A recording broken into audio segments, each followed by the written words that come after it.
मुझे अत्यंत प्रसन्नता है कि मैं इस मौके पर आपके साथ मिलकर हमारी माननीय राष्ट्रपति श्रीमती द्रौपदी मुर्मू जी को के प्रति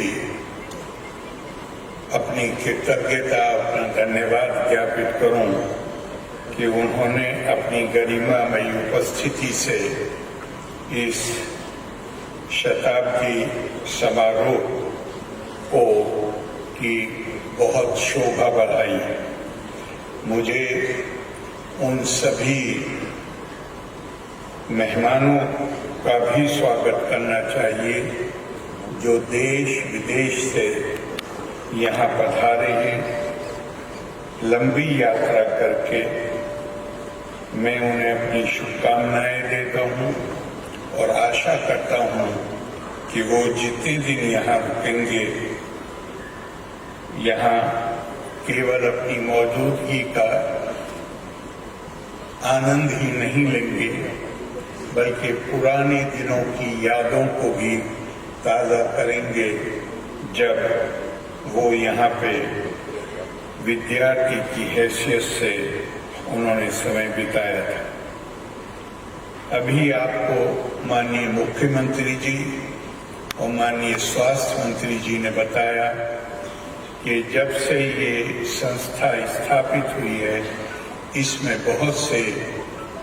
प्रगति और विकास के कार्य हुए हैं और जो नई घोषणा है बिहार सरकार की वो हमें उससे गर्व की अनुभूति होती है कि आने वाले दिनों में ये कॉलेज इसके पास जो अस्पताल होगा वो दुनिया का दूसरा सबसे बड़ा अस्पताल होगा। साधारणतया दुनिया में लोग ये कहते हैं कि भारत के लोगों की रुचि, उनकी दिलचस्पी परलोक के मामलों में ज्यादा होती है, अध्यात्म के मामलों में ज्यादा होती है। लेकिन वो सही है, गलत नहीं है। हमारे मनीषी, हमारे महर्षि, हमारे थॉट लीडर्स वो हमारे लिए एक बहुत बड़ा सरमाया इसीलिए छोड़ के गए हैं। हमारी सांस्कृतिक विरासत है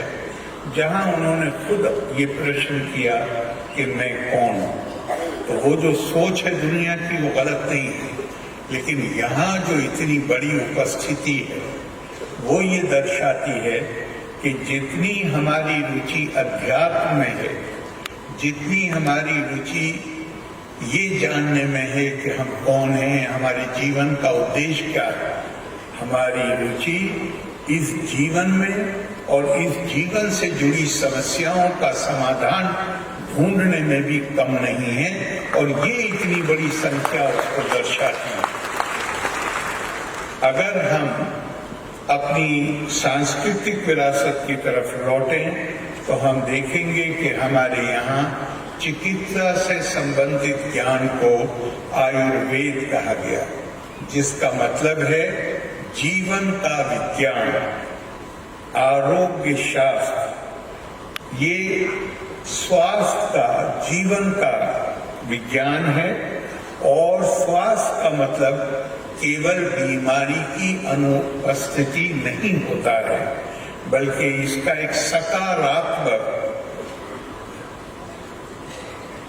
दृष्टिकोण है,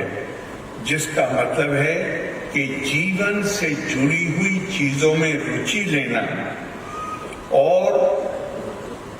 उसमें चाहे मानस से जुड़ी हुई चीजें हों, चाहे अध्यात्म से जुड़ी हुई चीजें हों, उन सबको पूरी तरह से, जैसे हमारे यहाँ कहा गया, तपा स्वाध्याय निरितम, ever devoted to the pursuit of knowledge, तो उसको आगे बढ़ाना ये हमारी सांस्कृतिक विरासत का हिस्सा है। और यही कारण है कि भारत खास तौर से स्वतंत्रता प्राप्ति के बाद हमारा ये निश्चय रहा है कि हम अपने जो स्वास्थ्य की सुविधाएं हैं उनमें हमें ये एहसास रहा है कि हमारे यहाँ स्वास्थ्य की सुविधाएं नहीं थी, हमें उन्हें बेहतर करना है। उन्हें जिस तरह दुनिया के विकसित देशों में ये सुविधाएं उपलब्ध हैं, इसी तरह हमें अपने लोगों को भी ये सुविधाएं उपलब्ध करानी है, क्योंकि हम ये मानते हैं कि बगैर शरीर के स्वास्थ्य के ये संभव नहीं है कि मानस और आत्मा दोनों का विकास हो सके, वो संभव नहीं। धर्मार्थ कामा मोक्षाणाम आरोग्यम मूलम उत्तमम। और दूसरी जगह हमारे यहाँ कहा गया है शरीरम माध्यम खलु सर्वथास धर्म साधना, अर्थात ये केवल एक स्वस्थ शरीर के माध्यम से ही ये संभव है कि हम जीवन के दूसरे कार्यकलापों को सफलता के साथ कर सकें, हम उनको कुशलता के साथ कर सकें, और उसके लिए शरीर को स्वस्थ रखना अत्यंत आवश्यक है।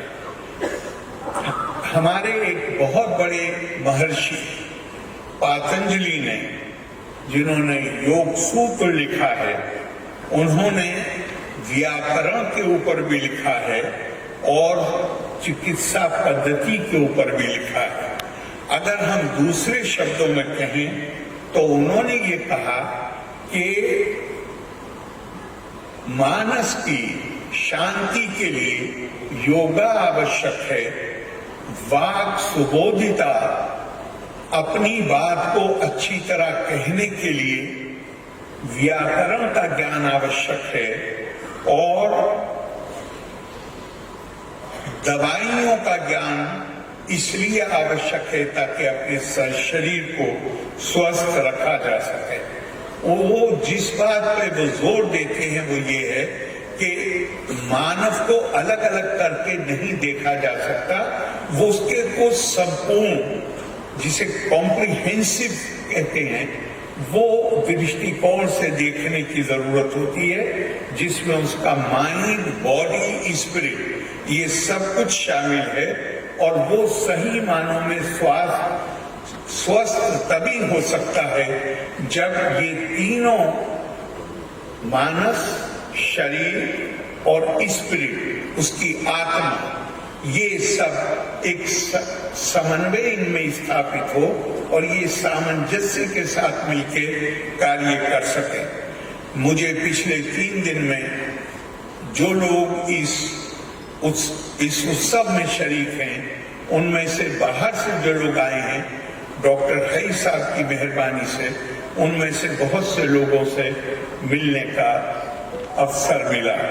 और मैं ये कह सकता, और ये वो हैं जो इस कॉलेज के पुराने छात्र रहे हैं,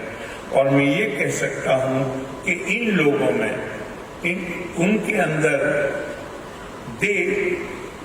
display remarkable qualities of mind and spirit. उनका मानस, उनकी आत्मा, जो उनकी सोच है, वो उन्होंने केवल जहां भी वो दुनिया में काम कर रहे हैं, उन्होंने केवल अपने जो उनका प्रोफेशनल फील्ड है उसमें ही केवल कौशल का प्रदर्शन नहीं किया है और अपने लिए एक बड़ा नाम कमाया है, रेपुटेशन कमाई है, बल्कि मैंने देखा कि उनका दिल अपनी मातृभूमि के लिए धड़कता है, वो भारत के लिए सोचते हैं, वो बिहार के लिए खास तौर से सोचते हैं, और वो ये अपनी जिम्मेदारी को महसूस करते हैं कि जिस समाज ने उनके व्यक्तित्व के निर्माण में इतनी बड़ी भूमिका अदा की है, और आज जो वो उनके दिमाग में मैंने देखा ये बात है कि वो ये मानते हैं कि आज हम जो कुछ भी हैं उसमें पटना मेडिकल कॉलेज की बहुत बड़ी भूमिका है, इस समाज की बहुत बड़ी भूमिका है, और उनके अंदर एक आतुरता है कि वो अपनी मातृभूमि को, अपने देश को, खास तौर से बिहार को कुछ वापस कर सके, कुछ उसमें अपनी भूमिका निभा सके। और लगभग जितने लोगों से मेरी बात हुई मैंने देखा कि वो कहीं ना कहीं किसी अस्पताल के साथ, किसी प्रोजेक्ट के साथ उन्होंने अपने आप को जोड़ा हुआ है और वो उसके लिए जो कुछ भी संभव है वो कार्य कर रहे हैं। इनको देखकर मुझे, इनसे बात करके, देखा तो उतना ज्यादा नहीं लेकिन उतनी देर बात की, उससे मुझे गीता का एक श्लोक याद आया, इष्टान भोगान हीवा देवा दास यंते यज्ञ भाविता ते दत्तान अपिर्दाया ऐभ्या या भूते इस्तेनावा। गीता में भगवान श्री कृष्ण अर्जुन को कहते हैं कि अर्जुन, जो भी व्यक्ति कड़ी मेहनत करके, पसीना बहा के अपनी इच्छित वस्तुओं को मेहनत करता है तो उसे प्रकृति ऐसे साधन पैदा करती है जहां उसे उसकी इच्छित वस्तुएं, desired objects he is able to attain, उसे वो इच्छित वस्तुएं मिल जाती हैं। लेकिन जो व्यक्ति अपनी मेहनत से कमाई हुई इन इच्छित वस्तुओं को दूसरों से साझा किए बगैर केवल खुद उसका उपभोग करेगा, उसकी हैसियत चोर से ज्यादा की नहीं है। ये हमारी संस्कृति का मुझे लगा कि ये, मैंने जिन डॉक्टरों से बात की, मुझे लगा कि उनके दिमाग में भारतीय संस्कृति की ये शिक्षा पूरी तरह बैठी हुई है और वो उन्होंने जो नाम कमाया है, जो रेपुटेशन कमाई है, जो गुडविल कमाई है, उसका वो पूरा इस्तेमाल बिहार के लिए और भारत के लिए करना चाहते हैं। मैं उन्हें अपनी सारी सद्भावनाएं देता हूं और ये मुझे विश्वास है कि अपने इस काम में वो बहुत कामयाब होंगे। रोमन फिलोसोफर सेनेका ने कहा है कि हम डॉक्टरों को जो पेमेंट करते हैं, उनकी फीस अदा करते हैं, ये तो केवल उनकी जो शारीरिक मेहनत है उसके लिए, लेकिन उनकी करुणा, उनके अंदर जो करुणा भाव है, उनके अंदर जो अनुकंपा का भाव है, उसके लिए हम सदैव उनके ऋणी रहे, हम हमेशा उनके कर्जदार रहे। और भारतीय संस्कृति इससे आगे जाके कहती है,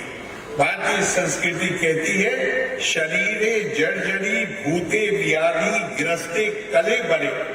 औषधम जानवी तेवम वैद्यो नारायण हरे। भारतीय संस्कृति कहती है कि एक व्यक्ति जो अस्वस्थ होता है उसके लिए दवाई गंगा के जल की तरह पवित्र है और डॉक्टर उसके लिए, उसका भगवान का स्वरूप होता है उसके लिए। तो हम केवल आपके प्रति अपनी कृतज्ञता ही व्यक्त कर सकते हैं, आपका कभी बदला नहीं दे सकते उन सेवाओं के लिए जो सेवाएं आप समाज को देते हैं। इन शब्दों के साथ मैं एक बार फिर आपको अपनी शुभकामनाएं देता हूं, मंगल कामनाएं देता हूं और आशा करता हूं, विश्वास है बल्कि माननीय मुख्यमंत्री और माननीय स्वास्थ्य मंत्री के ऐलान के बाद कि ये पटना मेडिकल कॉलेज पूरे देश में एक दूसरों के लिए भी राह दिखाने वाली संस्था बन के उभरेगा। लोका समस्ता सुखिनो भवन्तु। धन्यवाद। जय हिंद।